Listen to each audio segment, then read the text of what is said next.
ओम शांति। बाप दादा की ये शुभ इच्छा है कि हम क्रोध मुक्त बने।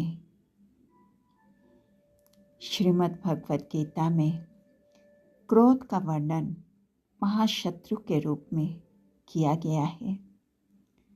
ये क्रोध रावण का एक शीश है।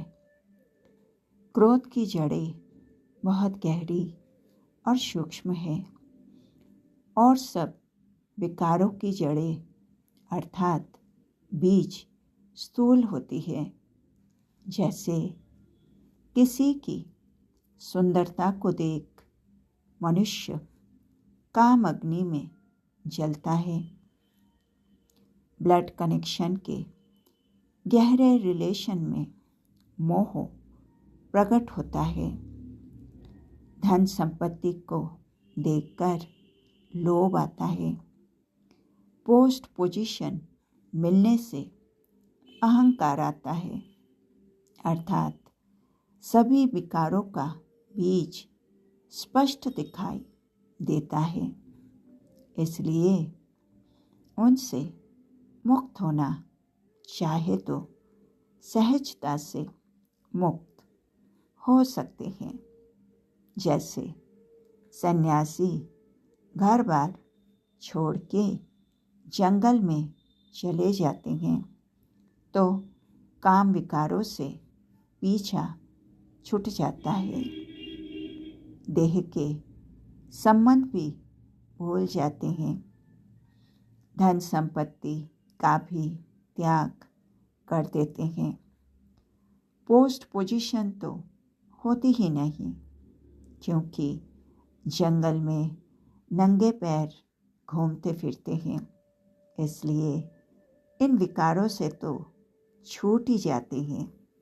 परंतु क्रोध महाशत्रु पीछा छोड़ता नहीं। सन्यासी भी गुस्सा करते हैं, ऐसा तो हमने सुना ही है। इसलिए लोग उन्हें छेड़ते भी नहीं हैं। डरते हैं कहीं वो क्रोध में आकर हमें श्राप न दे दे। इसलिए क्रोध की जड़ें बहुत गहरी है। क्रोध का बीज देह के साथ भी है। पूरे शरीर में क्रोध का साम्राज्य चलता है। शरीर के हर एक अंग से क्रोध प्रकट होता है। जब मनुष्य गुस्से में आते हैं तो उस समय वो जो कुछ भी बोलता है लोग उसके चेहरा देखकर डर जाते हैं, क्योंकि क्रोध चेहरे से प्रकट होता है। आंखें भी लाल हो जाती है, नाक भी मोटा हो जाता है, होठ थरथराते हैं, जबान लड़खड़ाती है, बोल भी अमर्यादित हो जाते हैं, आवाज़ भी जोश भरा निकलता है। बात करते समय हाथ भी उठ जाता है, उंगली दिखा दिखा कर बोलते हैं, टांगे भी पटकते हैं, चेहरा भयानक होता है, सांसें भी फूल जाती है, रोंगटे खड़े हो जाते हैं। उस समय वो जो कुछ भी काम करते हैं तेजी से करते हैं। जैसे कपड़े धोते हैं तो जोश से सटका लगाते हैं, चलते भी हैं तो तेज रफ्तार से चलेंगे, गाड़ी भी तेज चलाएंगे, बार बार हॉर्न बजाएंगे। अर्थात ये क्रोध मनुष्य को कुछ समय के लिए पूरा पागल बना ही देता है। जब भी किसी भी विकार की प्रवेशता होती है तो मनुष्य विवेक से थोड़ा सोचता है। जैसे लोभ आता है तो पहले सोचता है कि चोरी या ठगी करूं या ना करूं। लेकिन जब क्रोध आता है तो विवेक शक्ति पहले ही नष्ट हो जाती है। गीता में भी लिखा है, क्रोध मनुष्य की बुद्धि को नष्ट कर देता है। और सब विकार की समय मर्यादा होती है। शरीर की कुछ उम्र के बाद ही वो आते हैं और कुछ उम्र के बाद चले भी जाते हैं या हल्के हो जाते हैं। जैसे बड़ी आयु वाले अपनी संपत्ति बच्चों के नाम कर देते हैं, लोभवश पकड़कर नहीं रखते। छोटे बच्चों में लोभ, अहंकार आदि होते नहीं, लेकिन इस क्रोध की उम्र की भी मर्यादा नहीं है। क्रोध तो 2 साल के बच्चे में भी होता है तो 80 साल के बूढ़े में भी होता है। ऐसे ही सब विकारों में स्थान की मर्यादा भी होती है।